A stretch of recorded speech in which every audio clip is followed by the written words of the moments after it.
जय महाराष्ट्र, जय महाराष्ट्र, जय महाराष्ट्र, जय महाराष्ट्र.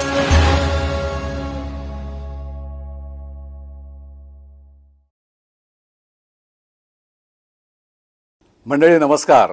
माहिती आणि जनसंपर्क महासंचालनालयाच्या जय महाराष्ट्र या कार्यक्रमामध्ये मी दीपक वेलणकर आपणा सर्वांचं स्वागत करतो.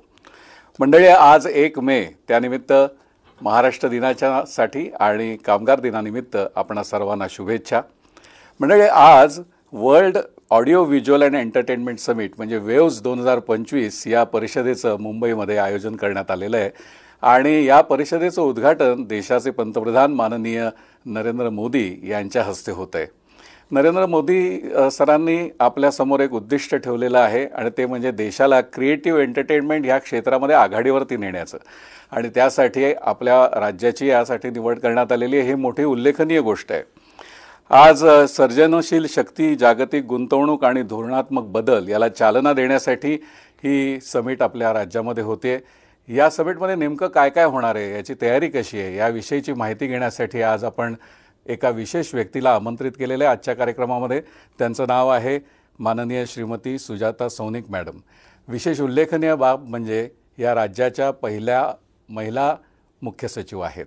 सौनिक मॅडम, आपलं स्वागत आहे आणि कामगार दिनाच्या आणि महाराष्ट्र दिनाच्या आपल्याला शुभेच्छा. आपल्यालाही खूप खूप शुभेच्छा.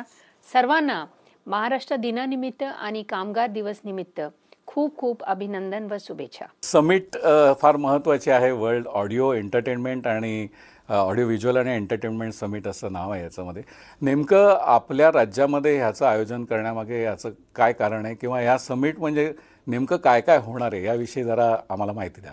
वर्ल्ड ऑडिओ व्हिडिओ समिट 2025ची संकल्पना आमचे माननीय पंतप्रधान श्री नरेंद्र मोदी यांची होती. भारत सरकारच्या माहिती व प्रसारण विभाग आणि महाराष्ट्र शासन यांचे आयोजनाने हे समिट BKC मध्ये जिओ सेंटरला आजपासून सुरू होत आहे. हो, पण याच्यामध्ये वेगवेगळ्या कल्पना आपण राबवणार आहात. म्हणजे या समिटमध्ये नेमकं काय होणार आहे याविषयी जर मार्गदर्शन केलं तर छान वाटेल.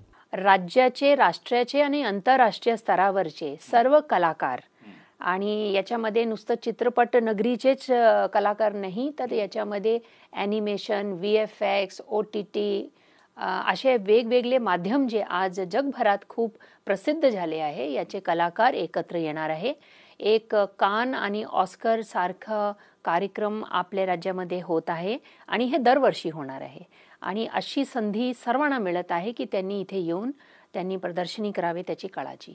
अच्छा, म्हणजे संगीत असेल, VFX असेल किंवा वेगवेगळे चित्रपट निर्मिती किंवा माहिती, मनोरंजन या सगळ्या क्षेत्रातले लोक किंवा तंत्रज्ञ हे एका छताखाली येऊन आपल्याला भेटणार आहेत. त्यामुळे याचा एक वेगळा फायदा आहे. तेवढंच नव्हे तर इव्हन ॲनिमेशन आणि नवनवीन प्रकारचे जे आज आपल्याला तंत्रज्ञानाचे वृद्धीमुळे जे काही पाहायला मिळतं ते सर्व लोकांना एक प्लॅटफॉर्म आपण देत आहोत आणि हे 4 दिवसाचा कार्यक्रम आहे 1 मे ते 4 मे पर्यंतच्या आणि याच्यामध्ये विविध कार्यक्रम आयोजित करण्यात आलेले आहे.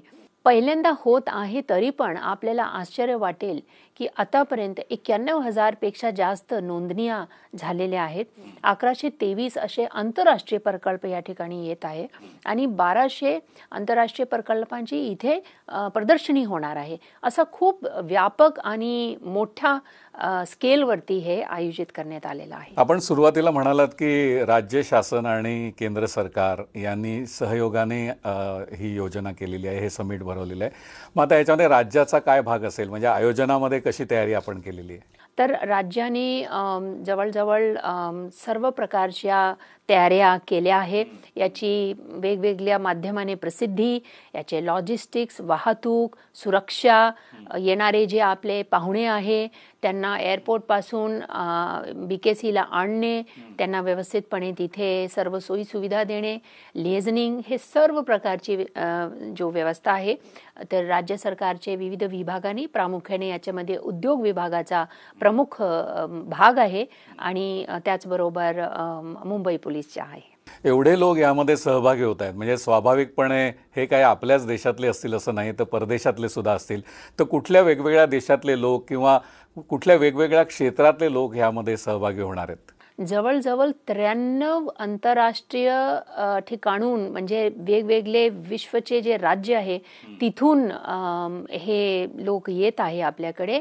आणि आपला जो एक्सटर्नल अफेअर्स मिनिस्ट्री आहे त्यांनी देखील सर्व आपले राज्यामध्ये जे विविध देशांचे दूत आहे त्यांना देखील या कार्यक्रमासाठी विशेष निमंत्रण दिले. त्याचा एक कार्यक्रम दिल्ली येथे झाले होते आणि सर्वांनी आपलं आमंत्रण स्वीकारलं आहे. आपल्याला माहिती आहे भारत यायला आणि त्यातल्या त्यात मुंबई यायला सर्व लोक उत्सुक असतात.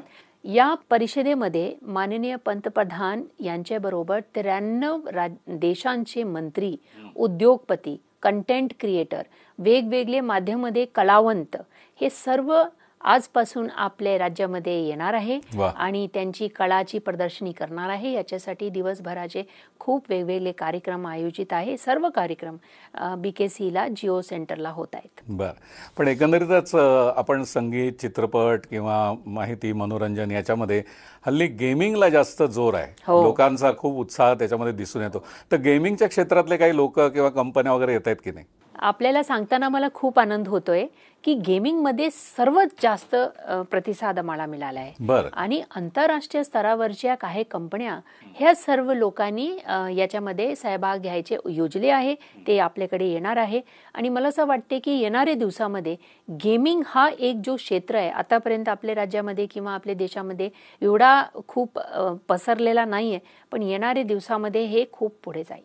अच्छा, म्हणजे आत्ता जरी हे मुंबईमध्ये होत असलं तरी महाराष्ट्राच्या कानाकोपऱ्यात किंवा महत्त्वाच्या शहरांमध्ये याचं लोण जाईल. कुठे कुठे साधारणपणे जाण्याची शक्यता आहे? आपलं काय वाटतं? देशभरात जाण्याची शक्यता आहे. हे नव्याने एक उपक्रम आपण सुरू करतोय म्हणजे विकसित महाराष्ट्र हा जो धोरण आपण स्वीकारले आहे आणि 2028 पर्यंत 1 ट्रिलियन इकॉनॉमीकडे आपली धाव आहे. याच्यामध्ये मला असं वाटते की या पर्टिक्युलर गेमिंगचा खूप मोठा सहभाग राहणार आहे. पण मग आपल्या मुंबईप्रमाणेच नाशिक, पुणे वगैरे आर्थिक दृष्ट्याने जर पाहिलं तर हे एक गेम चेंजिंग असा प्रकल्प आपण इथे घेत आहोत. याचा जो व्याप आहे तो नाशिक, कोल्हापूर, संभाजीनगर, पुणे या ठिकाणी सुद्धा जाणार आहे आणि वेगवेगळे जे आपल्याकडे कंटेंट क्रिएटर आहे, उद्योगपती आहे, इनोव्हेटर्स आहे, स्टार्टअपची जे संकल्पना करणारे लोक आहे त्यांना सर्वांना याच्यामध्ये संधी मिळणार आहे. म्हणजे एकंदरीत रोजगाराला पण चांगली संधी मिळेल. रोजगाराला तर खूप चांगली चालना मिळेल. मॅडम, या परिषदेच्या आयोजनामध्ये सरकारी आणि खाजगी भागीदारी असणार आहे, त्यामध्ये समन्वय कसा साधलेला आहे याबद्दल सांगा ना. या प्रकल्पामागे जो एक नियोजन करण्यात आलंय त्याच्यामध्ये भारत सरकार, राज्य सरकार आणि खाजगी उद्योग याच्यामध्ये सहभाग दोघांचा साझेदारी आहे आणि याच्यामध्ये आपण उद्योगपती, निर्माते, कंटेंट क्रिएटर, विद्यार्थी, गेमिंग इंडस्ट्रीचे रिप्रेझेंटेटिव्स अशा प्रकारे सर्वांना बरोबर घेऊन आपण हे कार्यक्रम आयोजित करतो आहे. आपल्याला हे सांगताना मला खूप आनंद होत आहे की गेमिंगमध्ये विशेषतः 35,000 हून अधिक एंट्रीज आपल्याकडे प्राप्त झाल्या आहे. याच्यामध्ये एक संकल्पना अशी करण्यात आली, क्रिएट इन इंडिया, म्हणजे इथे यावं आणि इथे तुम्ही निर्माता म्हणून तुम्ही काम करावं. जे काय तुम्हाला सोयी सुविधा लागते तो आमच्या मार्फत तुम्हाला दिले जाईल. म्हणजे इथे एक मोठा एंटरटेनमेंट हब क्रिएट होईल. म्हणजे इथे एका नवीन उद्योगाला किंवा नवीन बाजाराला सुरुवात होईल असं आपण म्हणू शकतो. म्हणजे एखादा उद्योग आणण्यासाठी आपण पूर्वी दावोसला जसे जातो तसं आता जगातले लोक आहेत ते आता भारतामध्ये एंटरटेनमेंटच्यासाठी किंवा हब म्हणून आपल्या महाराष्ट्रामध्ये येतील किंवा देशामध्ये येतील असं म्हणायला हरकत नाही. आणि आपल्याला माहित आहे की आपल्या पूर्ण देशामध्ये विविध प्रकारच्या इंडस्ट्रीज काम करतायत, परंतु महाराष्ट्रामध्ये जो मुंबईची इंडस्ट्री आहे तो मला असं वाटते खूप जगप्रसिद्ध आहे. याला बॉलिवूड असा प्रकारचं नावही दिलं जातो. पण आपल्याला आपल्याकडे अवेलेबल जे सगळं कंटेंट क्रिएटर्स आहे, निर्माता आहे, जे इन्व्हेस्टर्स आहे, त्यांना एक नवीन चालना देण्याकरिता वेव्स मला असं वाटते गेम चेंजर होणार आहे. मॅडम, चित्रपटांची सुरुवात ही तसं बघितलं तर महाराष्ट्रामध्ये पहिल्यांदा झाली आणि एका मराठी माणसाने चित्रपटसृष्टीची सुरुवात करून दिली. आज हिंदी चित्रपटसृष्टी तर मुख्यत्वे करून महाराष्ट्रातनं आणि मुंबईतनं चालते. तर मग त्या दृष्टीने या समिटचा फायदा कसा काय होईल मराठी चित्रपट? मला असं वाटते की मराठी चित्रपट साठी महाराष्ट्रामध्ये हे वेव्सच्या जो एक संकल्पना आहे याच्यातून त्यांना नक्की एक विशेष चालना मिळेल. त्यांना अनेक असे आंतरराष्ट्रीय स्तरावर काम करणारे जे निर्माता आहे किंवा इन्व्हेस्टर्स आहे त्यांच्याशी थेट याच्यामध्ये संवाद करता येईल. आणि आपल्याला माहिती आहे की काही हिंदी आणि मराठीतले सुद्धा चित्रपटांमध्ये आपले खूप चांगलं VFX आणि स्पेशल इफेक्ट्सच्या काम आपल्याला बघायला मिळतो. जसं की मागे पिक्चर आली होती बाहुबली, खूप त्यांनी म्हणजे धुमाकूल केली होती.